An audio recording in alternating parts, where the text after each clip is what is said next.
All right, so today we're talking about strings, and we've been talking about strings for a while. So you remember way back in the variables lab, when we declared a string, we did it like this. We did string, and we gave the string a name. This one I call W, and it says whatever it says. It's this one, I like turtles. Now, this is not the only way to declare a string. A string is actually, you can declare it with making an object the same way that we've been declaring objects in previous classes. We could do it this way as well. We could say, okay, string, I'm going to call this one Z, and call it whatever you want, is a new string. And then inside of this new string object, we type in computers are cool, because aren't they cool? All right, so there are two ways to declare strings. Most of the time, you're not going to use the second way because it's a little bit more cumbersome, but you can, since a string is an object with methods, you can declare it as an object, okay? So today, I'm going to teach you how to use some of those methods. Some of them are very important, like length. Some of them we might never talk about again, like compare to. So I think there's like 10 methods we need to go through, and I'm just going to go through them very quickly. And most of them are going to work exactly how you think they're going to work. So let me just put a couple things in here.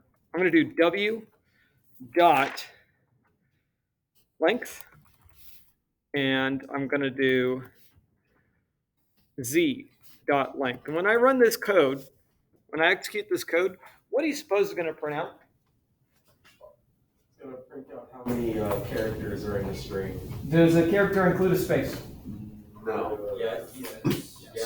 Yes. Well, let's count. Let's figure it out. So 1, 2, 3, 4, 5, 6, 7, 8, 9, 10, 11, 12, 13, 14, 15. If it includes space, 13 if it doesn't, right? So let's go ahead and run it. Let's it's a problem.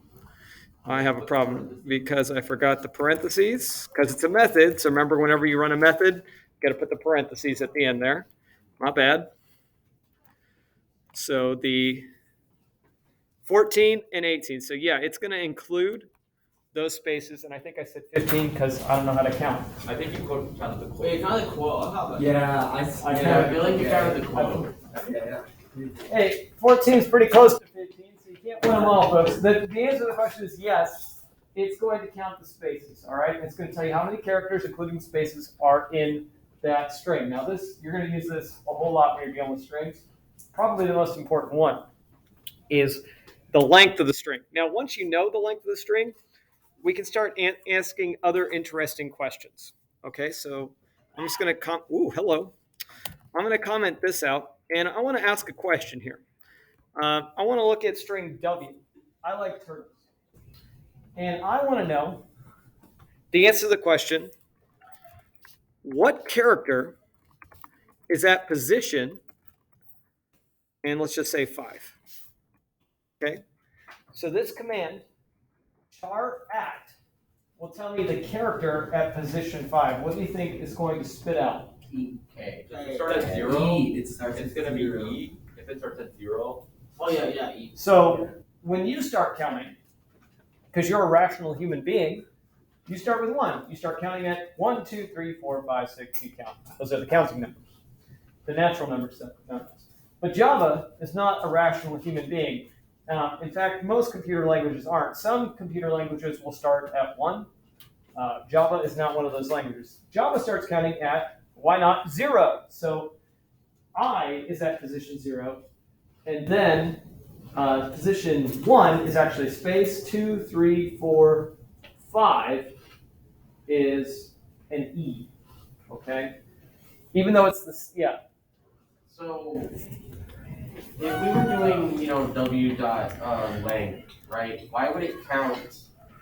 Wouldn't it count 13 because it's starting at 0 when it starts counting? So that's one of the tricky things. Length is like actually counting starting at 1. So since it's a distance, it's counting 1, 2, 3, 4, 5, 6. Well, how do we know which methods are going to start at 1 and which Length will start at 1, everything else will start at 0. Oh. Well, but the thing about length is that it's not counting.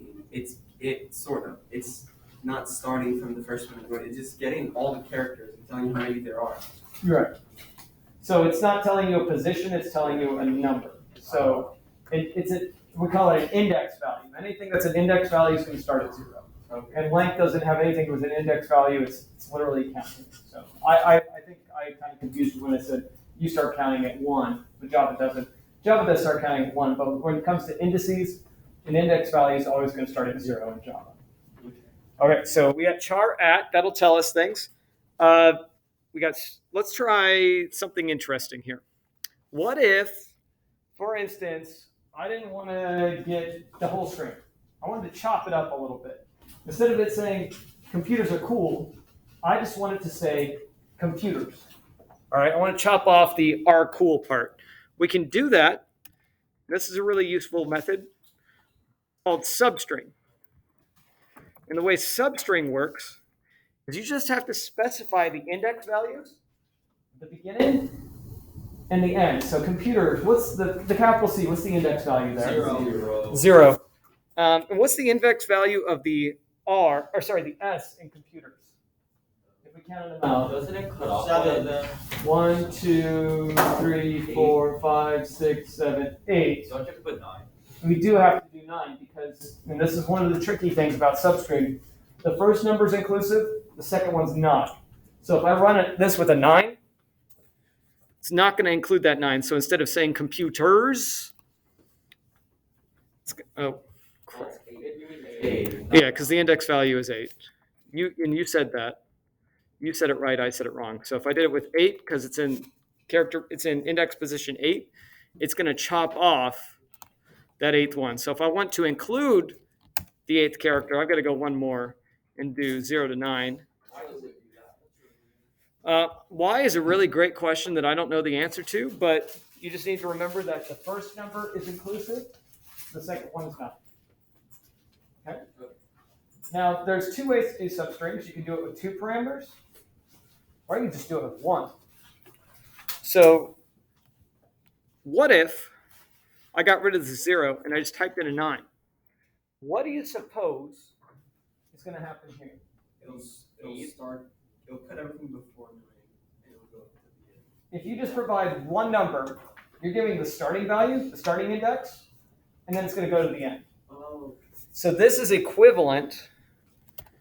If I just copy this real quick, there's 2 ways to get everything to the end. You could also do 9 to, I already forgot, how long was this one? Was it 18? Yeah, I could do that. Yeah, I could do, z dot length.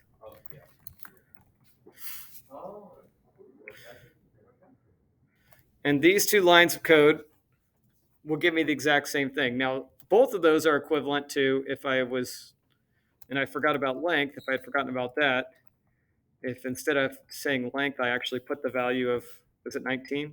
18. See what happens when I typed in 19? Why is it giving me an error for 19? You see the string index out of bounds exception? It's because it's trying to go to the 19th position. And it's like, there ain't nothing there. But if the last number isn't inclusive, isn't it going to cut off at L? See? They're all the same. I can type in 18 because this thing is 18 long. So it's going to get to 17. It's going to stop. But when I typed in 19, it was looking for the 18th position. Yeah, but if it's only 18 things, if it's only 18 characters long, yes, and the second number isn't inclusive for substring, uh-huh, then why wouldn't it exclude the L? because the first, so it's 0, 1, 2, 3, 4, 5, 6, 7, 8, 9, 10, 11, 12, 13, 14, 15, 16, 17 is the index position. Oh. So even though it's 18 long, the index position is 17. Oh, I see. It's always minus 1. All right, so 3 ways to get the same thing. So right here, we got all the important stuff. Like all the stuff that you need to know. Character at, substring, length. If you got those ones, you're golden. Now I'm going to show you some cool stuff that you may need occasionally. Okay? We got the important ones, and we're going to try them all out in the lab in a second here. All right, I'm going to get rid of some of this stuff. I'm going to comment this out, and I want you to use your instincts and tell me what is going to happen when I type in this code. What do your instincts tell you? It'll go through E and then return E. Yeah. So it'll be like 0, 1, say it a little louder so the folks on my recording here can hear you. So basically, what it'll do is it'll go through the string, and for each character, it'll check if it's an E, and then whenever it finds an E, it'll return the index of it. All right, let's try it. Will it only return the first one? Let's try it. It only returns the first one. It returns the number 5, but because it's the first, it's the first E that occurs is in index position 5. Now, what if I wanted the second one? You could take the substring and it can be indexed to that. You could, or you could cheat and say last index of. What do you suppose this is going to give me? So the difference between these two is pretty simple. It's 12, by the way. Good job, Neil. The difference is where they start. When you use index up, it's starting on the left and going to the right. When you use last index up, it's starting on the right and going to the left.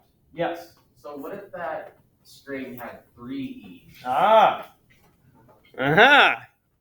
Then we're going to have to do what was suggested earlier. So, like, what if I used Z instead of W? You are anticipating my very next question.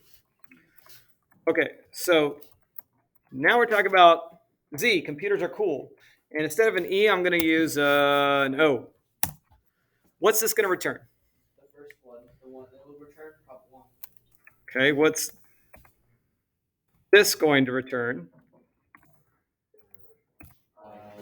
17, I don't remember. I don't remember either. 16. 1 and 16. So the first O is in position, index position 1, and then the last one is in position 16, second to last. But cool, there's 3 O's there. How do I get the one in the middle? Describe it again. You already talked about it, but be more specific this time. You just take the substring of the O, like the index of the O, and then you add 1, I think. Wait, would you? So you're saying- One, so it doesn't include the first O. So you're saying take the substring. I'm just trying. Okay, so we know that the index of O. You're saying take that. Yeah. And add 1, Yeah. and then what? And then comma, and then last index of O. Last index of O. Yeah. You got last index of No, O. it'll already get the first one. Yeah. So what I think you want to do is actually Oh, yeah, put. we just do that too. So what I think you want to do is we want to do the. So now we want to print it out. System.out. You didn't you have a parentheses parentheses and the semicolon. I always forget those. It would have yelled at me. So now you want to do sub dot index of O. But here's the problem with this. Well, that's what we want. Oh, it's just that you made a new string. Oh, yeah. Oh God, what did I screw up this time? I have to declare it. Define it. It's a string. It's a string. Come on now. So obvious it's a string. Come on, Java. All right, so that 13 is the index of the O for sub. Now sub is everything after that O. So how many did I chop off there? 2. 2. So that means that O is actually in the 15th index. So since I chopped it up, you kind of have to account for that. It's like it's looking for the O of the chopped up substring. So that's a little bit more advanced than I was planning to go today, but since you mentioned it, I'm glad we talked about it. All right. So index of is cool. Let me show you one more thing. And I want you to trust your instincts here with index of. I'm going to type in a K there. What's going to spit out? Four. It'll be 0, 1, 2. There's no K. There's no K. There's no K. Okay, I was in error. It would be an error. Here, let me make it simpler. This is Z. There's no Z, right? It's not going to give me an error. It's going to give me -1, which makes it useful because it's some. Exactly. So now we can check to see if that character exists in the string. Since it doesn't give me an error, it's like, oh, if it returns -1, what does that mean? It's not in. It means it's not in there, and that's useful information. That's something that can help us build programs. That is actually so good. All right, so now you know, -1. All right, what else do I need to show you here? Oh, yes. Okay, trust your instincts again. This is an easy one. Well, I think it's an easy one. If I do z dot equals to w, what's going to output here? True or false? It's definitely a Boolean. So what's it going to output? True or false? False. Why? Because there's no W. Because there's no, they're not the same, right? Oops. So it seems What did I screw up? dot. Oh, I did equals to. It's just equals. My bad. Now it's going to do false because are z and w the same thing? No. But what about this? What if I change that w into a z? Is z the same thing as z? Yeah. Okay, so when we get into, that's going to be true. When we get into logic next unit, when we're comparing numbers, we're going to do equals equals. But when you're comparing strings, equals equals doesn't work. So you always have to use dot equals instead. Oh.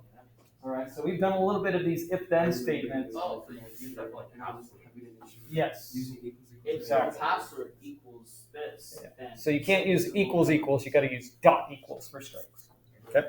Because one thing I think I know what the issue is, because equals equals compares the variable itself when it comes to strings. It's looking at the location in memory. Yeah, and so but dot equals compares the characters and their order. Exactly. Yes. So equals equals is looking for location in memory, and those two strings, even if they were the same string, they might not be equal in terms of equals equals. But dot equals will do what you're saying, compare the actual characters. Okay. This is a weird one, and this might be the last time we talk about this, but it might be on the AP exam, so we got to talk about it.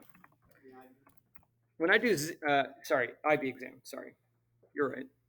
Well, people are watching this are probably going to take the AP exam, but whatever. Compare to, what would you expect the output to be here? What kind of data would you expect? Boolean, true or false? -1. Number? It actually is a number. Oh, it's a -1, -1. It's going to give me a -6.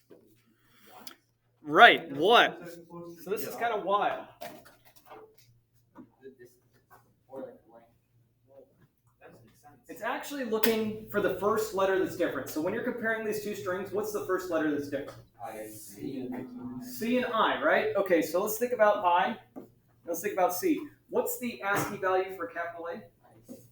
Oh, 65. 65. So 60. What would it be for C? 67. 67. And what's the ASCII value for I then? 6 A, B, C, D, E. I think it's the 91, so 65 plus 8. 73. Yeah, sure. Okay. So when I do Z compared to W, what it's literally doing is it's doing 67 minus 73, which equals -6. It's comparing the ASCII values of the first different character. That makes Oh, no sense. interesting. Why do you- I don't Wait, know wait, use wait, that. wait. Neil. How about string W? Hmm? Oh wait. Oh, I'm so. I just realized what it means. Yeah. So Yeah, now I get it. there might be like I said, and this is a limit of my imagination. I can't imagine why you would want to use this, but there might be instances where it makes sense to do something like this. So here I am showing it to you, but we're not going to be doing this on the lab or anything, because I have no idea why you would want to. Maybe there's a reason. I don't know what it is. Okay, I guess it's similar to equals to. Like if you didn't want to use equals, you wanted to use compare. Like what's going to happen if I type in a Z right here instead? It's Oh, right. Good call. If I compare Z to itself, what do you expect to be? We'd expect a 0 because there should be no differences, right? So if you want to compare it and get a numeric value instead of a Boolean, this is the way to do it. Okay. All right, so that might be the last time I ever talk about that. And now I only have 2 other things I want to show you. All right, these are kind of cool. What if instead of you liking turtles, you like turtles? I like turtles. Now, I can really like turtles by doing 2 uppercase. What do you suppose this line of code is going to do? Instead of I like turtles, it's I like turtles. Now, what if you were like, you like turtles, but you didn't, like, you're not in, like, I get bacon or legal. We wouldn't marry her. you're right. It's like, I like turtles. 2 lowercase. Okay. Last thing. I said I was going to be done by 10:50. It's 10:53. But the actual last thing I want to show you is concatenate. And we've been talking about concatenate since the beginning of school. What is this line of code going to do? I like turtles. Oh wait, I like Computers are cool. So anytime you're combining strings, it's my favorite word in computer science, you are concatenating those strings, which means you are literally sticking them together. So if I didn't put that space in the center there, what's going to happen? I like turtles. I like turtles, and then right It after won't the make S. sense. Grammatically, it will not. Well, it's not going to make sense grammatically anyway. Yeah. If we wanted to make it sense grammatically, I'd have to do it that way. Well, not really. I like turtles. Well, it's not a capital C at the end. Whatever. Close enough. When you're concatenating 2 things, you're sticking them together. I'm starting my French. No. All right. Check this out. Take a number. 1,602. 2,342. Wait, say that again. 3,000. 23,432. Palindrome. Yeah, it is. It's also a string. It is. What if I didn't want it to be a string? You cast it, it, right? You cast it. So the thing about strings, if they're immutable, meaning you can't change their types. But there's something called a wrapper class. And what you could do, and I'm trying to remember how to do it.